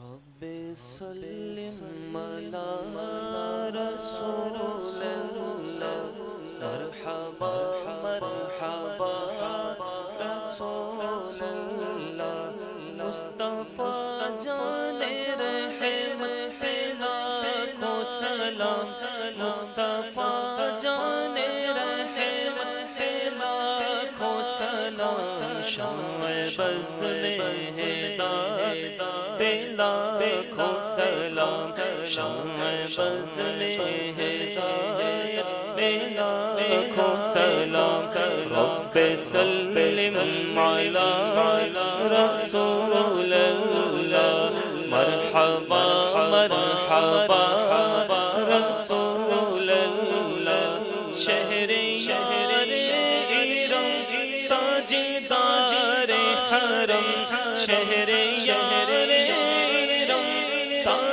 تاجدار حرم، نوبہار شفاعت لاکھوں سلام، نوبہار شفاعت لاکھوں سلام، رب سلم علی رسول اللہ، مرحبا مرحبا رسول اللہ، ہم غریبوں کے آقا پہ بے حد درود، ہم غریبوں کے آقا پہ بے حد درود، ہم فقیروں کی سرورت لاکھوں سلام، رب سلم علی رسول اللہ، مرحبا مرحبا رسول اللہ،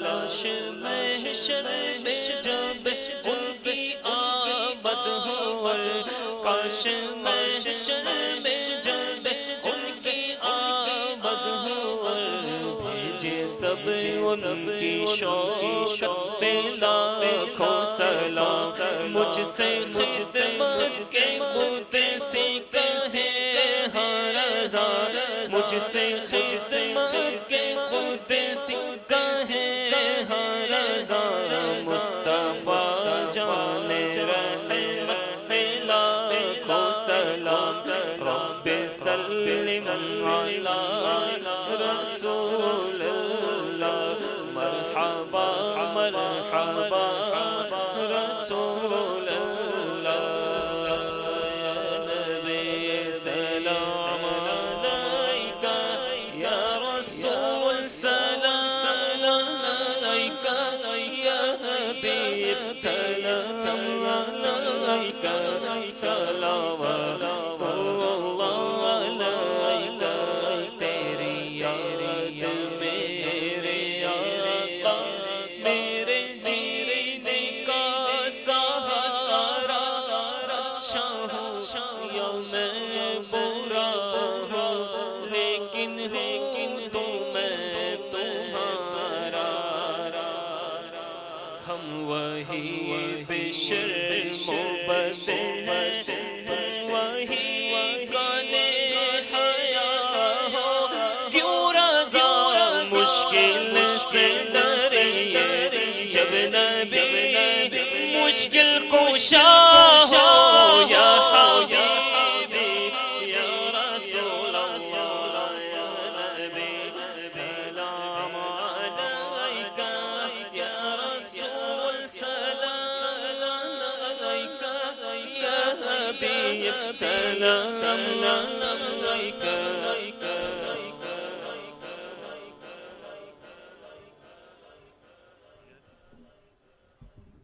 الصلاة والسلام علیکہ یا رسول اللہ وعلی آلکہ واصحابکہ یا حبیب اللہ الصلاة والسلام علیکہ یا جد الحسن والحسین وعلی آلکہ واصحابکہ یا جد الغوث الثقلین الفاتحہ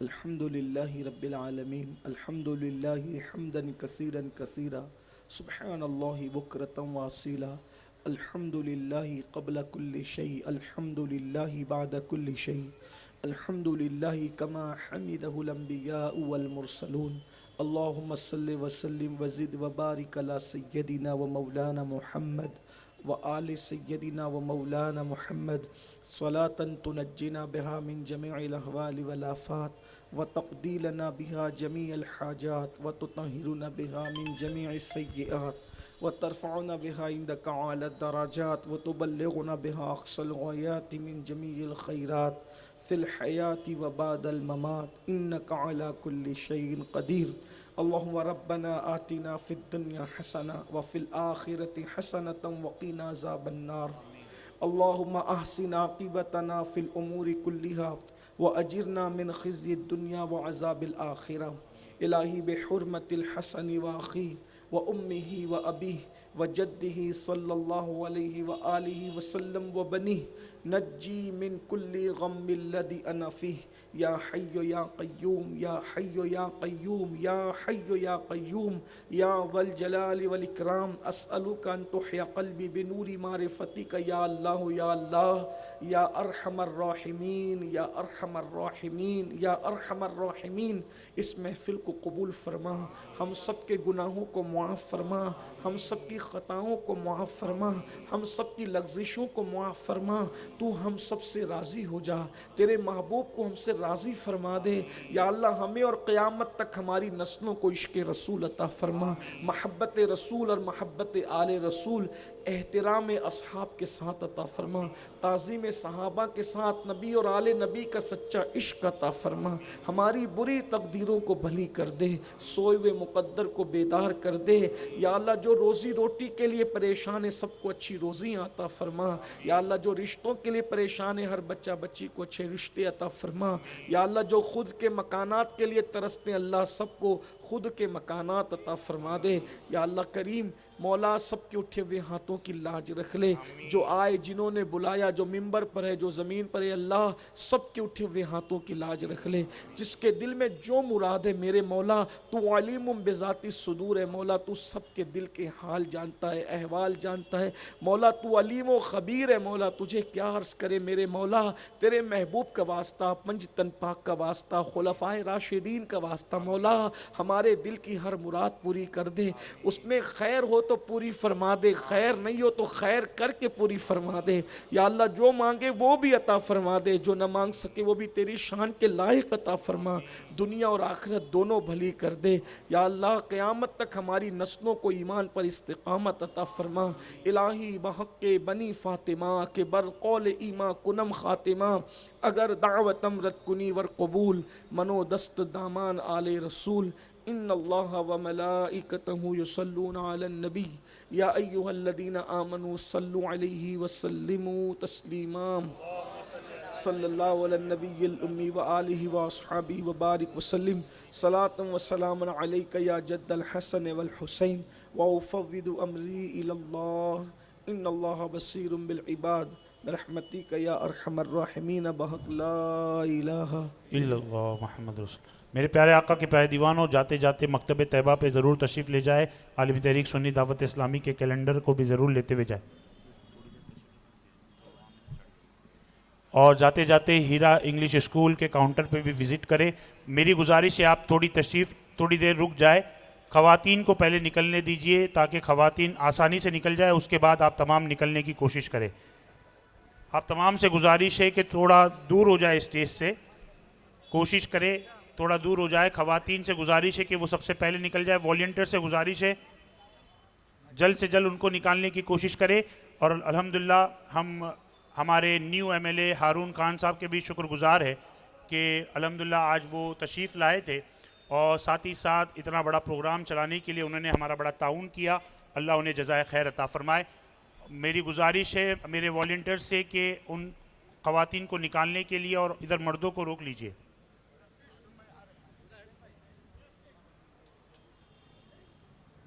جب آئے گے تو بولو. ہیرا انگلش اسکول کے کاؤنٹر پہ ضرور وزٹ کرتے ہوئے جائے. اپنے بچوں کو تحریک سنی دعوت اسلامی کی اسکول میں, جہاں پر اکیڈمکس کے ساتھ ساتھ اسلامک انوائرمنٹ بھی موجود ہے, آپ تمام سے گزارش ہے اس کا بھرپور فائدہ لینے کی کوشش کرے. الحمدللہ پری پرائمری کے ساتھ ابھی پرائمری سیکشن بھی اس کا بھی آغاز کیا جا رہا ہے. اسٹیج پہ تشریف نہ لائے, مؤدبانہ گزارش ہے اسٹیج پہ تشریف نہ لائے.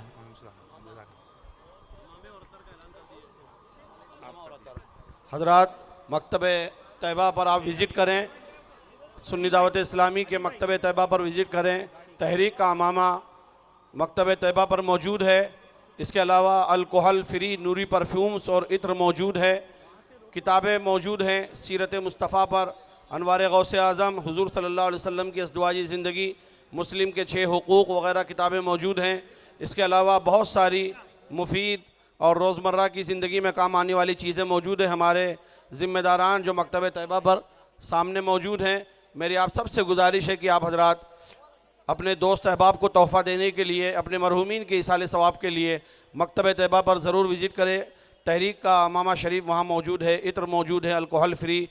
اس کے علاوہ نوری پرفیومز اور حضور صلی اللہ علیہ وسلم کی سیرت پر کتابیں موجود ہیں. جیسا کہ ابھی ہمارے مہمان سید امین القادری صاحب نے فرمایا کہ کم از کم ہر مسلمان کو اپنے نبی کی سیرت زندگی میں ایک مرتبہ ضرور پڑھنی چاہیے اور اس پر عمل کرنے کی کوشش کرنی چاہیے.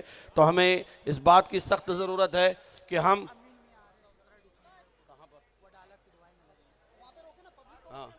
الحمدللہ 17 دسمبر کو قدوائی نگر وڑالہ میں تاج المشائخ امین ملت حضرت پروفیسر سید امین میاں صاحب قبلہ برکاتی سجادہ نشین ماہرہ تشریف لا رہے ہیں. 17 دسمبر کو آپ یاد رکھیں.